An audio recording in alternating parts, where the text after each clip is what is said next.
Hi, my name is Kathy, and I'm here with my friend Stefania. and we are missionaries. And I have been a missionary in Africa, Cameroon, Africa, in the west central area of the continent for the last 21 years. Me and my family moved here in 1997.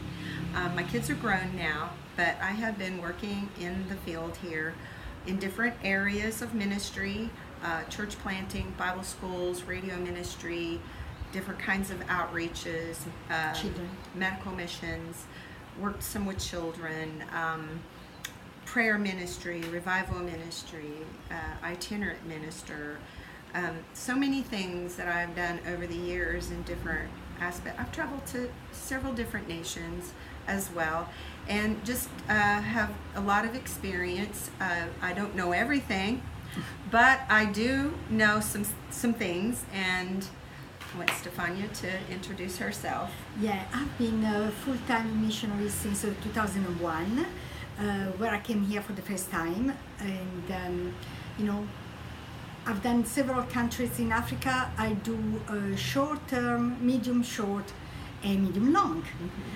Depends on the situations. So this is, and even me, with as for Kathy, we have experience in several fields on the mission field. Yes, and so we just, between the two of us, I think we figured about 38 years of experience between the two of us. Yeah. So we have over 100 years of life experience. Actually, it's 115, but that's okay. And we don't need to tell everybody our age. But anyhow, I don't care. I don't care if you know my age. But anyway, we just, actually we've learned more from our mistakes than our successes. In fact, Our successes came out of our mistakes. And sometimes I've learned from watching others make mistakes. And I just feel like that this is a good avenue through YouTube. Yeah. We have done this. This is like umpteenth time Yes. that we have sat here and did these videos, and we just can't seem to get it right. And we are in Africa, by the way, in my living room. We are Here in Limbe, Cameroon, and it's a bit warm. Stefania's dabbing herself. We have a fan above and a fan behind, no air conditioning. And so, but you may hear roosters crow in the background. In fact, we will do some video filming from Italy in a few weeks. Yes, we will. On missions. And so there are different aspects of missions. There's not a wrong way per se of doing missions. It's just your attitude and it's your motive. And so that's what we will be talking about for the least next 6 videos. We will only do 10-minute videos because of the ability to download from Africa through the internet. Internet has come a long ways. Oh yes. And since 2001, we used to have no internet. There was no communications. No, we didn't have cable TV until 2010. Yeah. So and so it's so it's slow going, but we're getting there in technology here, and so I'm grateful for it. One day I will hopefully live in a house with air conditioning.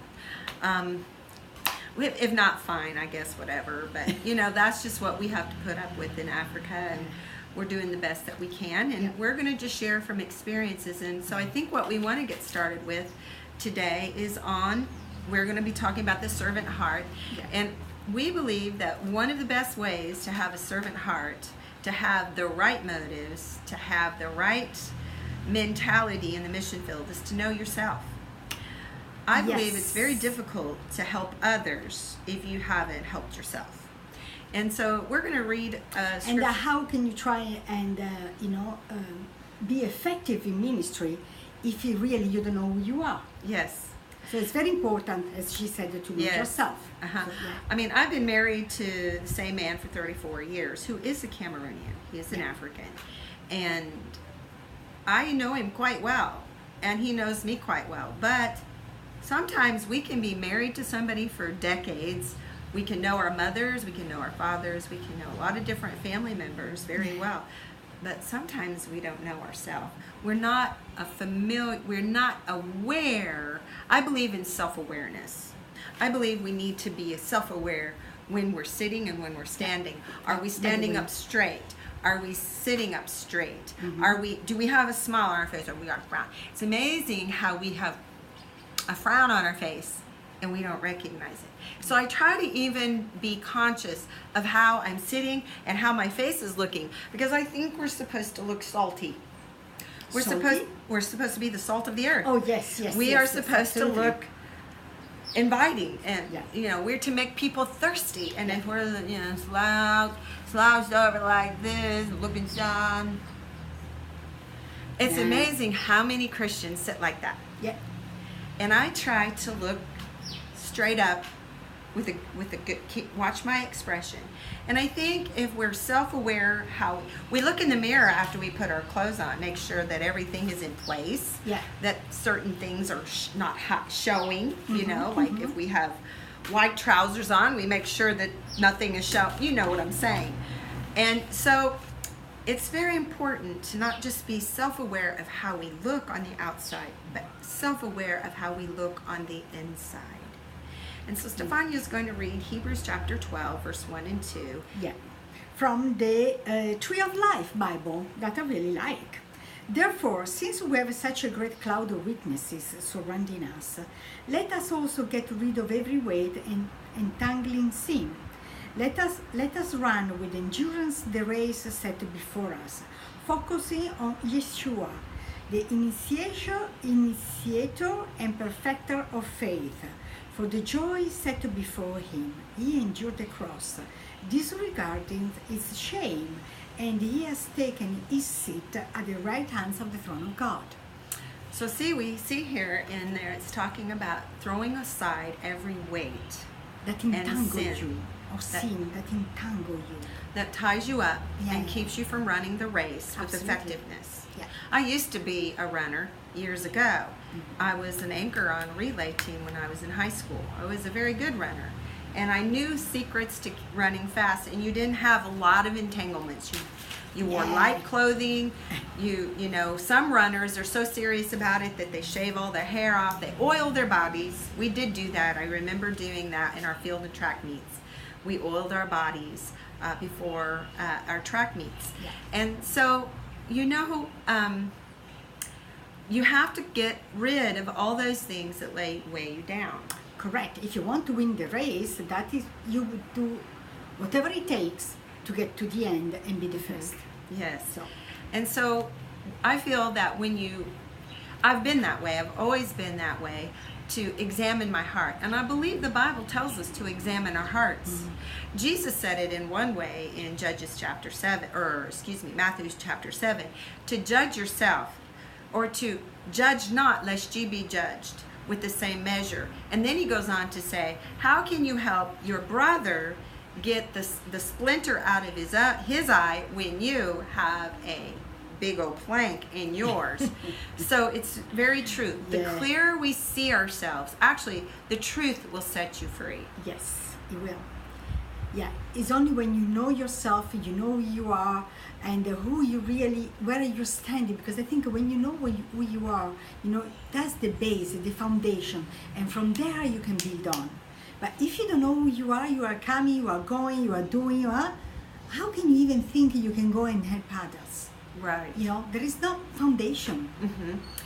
And I believe there's good benefits from knowing yourself. It keeps your motives correct. Yeah. Keeps your attitude right. Yeah.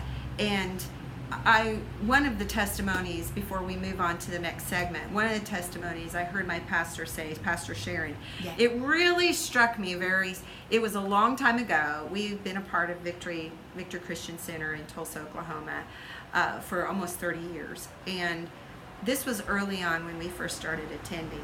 And she came to church one Sunday morning and talked about how that morning she came to church, and the first thing she did was get a can of Coke out of the Coke machine. She said every Sunday morning when she came to the Maybe Center, before each service, she would get a can of Coke. And the Lord told her that was her goal. That was where her eye was on. Yeah. See, her eye was on Christ. That's a given. Yeah. But there were distractions. And she said the first thing she did was she would get a can of Coke and she would go to the service. And the Lord told her, he said, that's a that's an entanglement. Yeah. That's something that's slowing you down. Yeah. You need to be delivered from that Coke in the morning on Sunday mornings. And you know, she said she got free of it. Amen. And that may Amen. seem silly, Yeah. but it's very important that Because sometimes we think that the entanglement, there are big sins, the big 10. But sometimes there are the little things, like you said, the little foxes that spoil the vines. So we're going to have to close with this segment, since we can only do about 10 minutes per segment to download to YouTube. So we're going to close and open with another segment. We'll see you in a couple of minutes, okay? Bye-bye.